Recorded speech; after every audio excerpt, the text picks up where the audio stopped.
This is To All the Home and Common Sense for me, Julia Hartley-Brewer. 10:51 is the time. Claire Pearce still with me. Delighted to be joined right now by Helen Joyce. She's the Director of Advocacy at Sex Matters. You knew that already. She's also author of the brilliant book Transgender Identity and the New Battle for Women's Rights. A very good morning to you, Helen.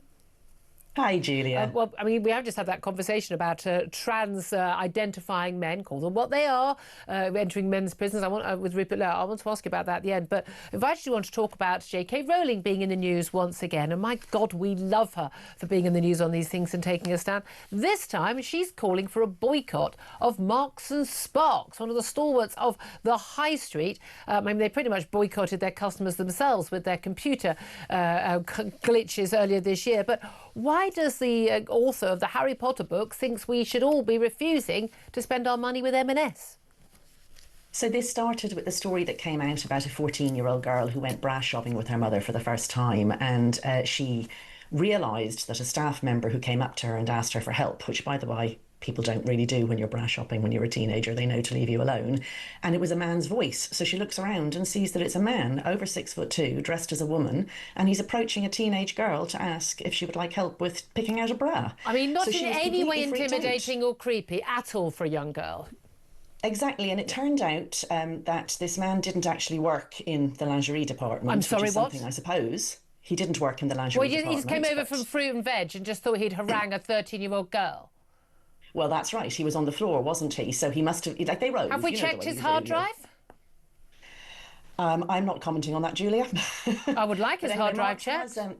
Marks and Sparks has apologised, but they haven't responded to any of the other things that have been coming up for absolutely years. For example, that they allow everybody to identify into whichever changing rooms they want. Women have been complaining about this directly. I have seen a letter that was written in 2017 about this, and the response was, we are inclusive, we are an inclusive retailer.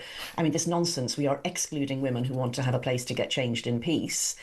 So they've apologised on this, but they haven't actually answered questions about, do you have any male bra fitters who call themselves women? Do you allow men into your male staff into the women's changing rooms if they identify as women? And JK Rowling says it's time that we vote with our wallet. It really is. I mean, it is one of those stores that it's like John Lewis likes to do all the woke thing, and you get all the everyone's got the lanyards, and they're the whole of the month of June and usually most of July as well. I remember checking halfway through July, and their Twitter feed, their X feed still had the trans pride flag. And again, not pride flag, the trans pride flag.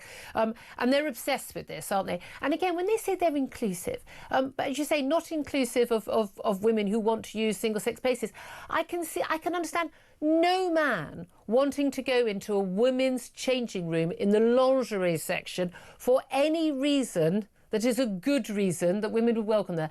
It's a very, you're in a very vulnerable position when you are, completely naked, trying on lingerie, completely, and taking, I remember being taken to M&S when I was a teenager for my first bra fitting. It's a very, it's a mum and daughter moment. You're very vulnerable. You feel quite shy. It is something where you want sort of a kindly middle-aged lady who's been fitting bras for 13-year-olds or whatever forever, going, well, it's probably 9-year-olds now, and say, oh, what would you like? Would you like a pink one or a white one? And it should be a really lovely, warm, lovely women's moment. It's you don't want dad to take. And I know there'll be some kids who haven't got a mum and dad. I get that, but it's a moment for mums and daughters, and no. Let's be honest, and I'm going to use this word. No normal man. I'm not referring to whether somebody thinks they're trans-identified or not, but no normal man who cared about a young teenage girl's feelings or concerns would approach a young teenage girl in that way. Whether they were trans or not, because they know it would be intimidating.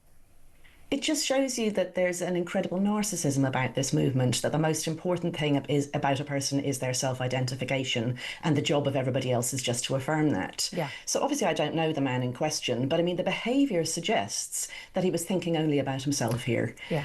To say the least. On that basis alone. To step in. On that basis, and it is interesting because the M&S did actually write to the mother, and we understand how important this milestone is for your daughter. We're truly sorry it did not go as you hoped.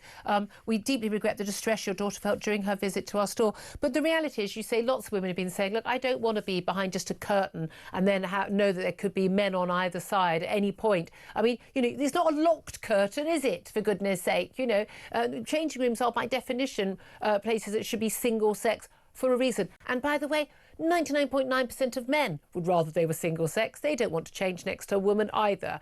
So that's very simple. The answer is we need to take our money away from M&S for this, because even though they could be doing badly on lots of their other clothing ranges, they do well on their food. But at the end of the day, everyone we know has got M&S knickers, don't they? Well, you know what? We need to stop. There are plenty of other stores that sell the same item, and often much cheaper, by the way. We should take our money away from a store that says it doesn't care about us. I think we should write and say so too, because, you know, it's easy to get lost among all the other things that are happening, as you say, the IT problems. So, you know, if you're going to make that decision, drop them a note. Let them know in writing and make it clear. And again, go to the changing room and say, I want to know, are men going to be allowed in this changing room? And you don't have to be a transphobe to think this, do you? Not at all, not at all. And I mean, so many department stores have gone gender neutral in their changing rooms. Tell them about that too. It's really not just M&S. And after the court case, the Supreme Court judgment in April in For Women Scotland, the law is on our side. Single sex means single sex. But what if they don't advertise it as single sex? They do the unisex. No, true. They can have gender neutral changing rooms, but then, you know, tell them, say this isn't good enough for women. This is worse for women than for men. Yeah. Say so. It's almost like there was a reason why we had single sex changing rooms for women in the first place. It's almost like there was a reason. I wonder what that could have been. Well, Julia, there is the $1,000,000 question. I mean, I think everybody's had some sort of weird lobotomy and they've forgotten what the two sexes are. They really have. I mean, again, it comes to the prisons. What are you quite surprised by? I mean, Vanessa Frake, who's a sensible soul, the former prison governor, making comments giving advice on prison policy to the reform about how it should be on a case-by-case basis of whether or not a trans-identifying male prisoner should be on the female prison estate. And Nigel Farage saying, you know, he'd be guided by her. I mean, I've argued with him behind the scenes about this. It seems to me to be really, really simple. If you're a man, you're a man. I don't care what operation you've done, I don't care what piece of paper you've got. You don't go into a women's prison, full stop. I mean, I was surprised in that it is incredibly popular to simply say that men can't turn into women by saying so, by having an operation, by taking hormones, anything else. And if you want to try and get elected, that's the position you should take.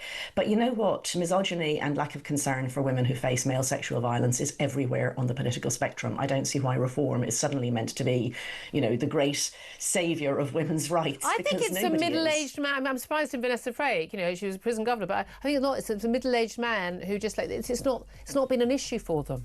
It's just not been an issue for them. He doesn't care. I mean, I have to say, I think it's the same with Keir Starmer. I think for both of them, that this just doesn't seem an issue to them. So again, you know, it's got to be made very, very clear that what he's saying, that case by case, is extremely unpopular. You can't risk assess men like that. Most rapes are never even reported, let alone resulting in convictions. And the rate of trans-identifying men among the sex offender category of men in prison is remarkably high. I wonder why that is. Always good to talk to you, Helen Joyce, Voice of Reason. Thank you very much.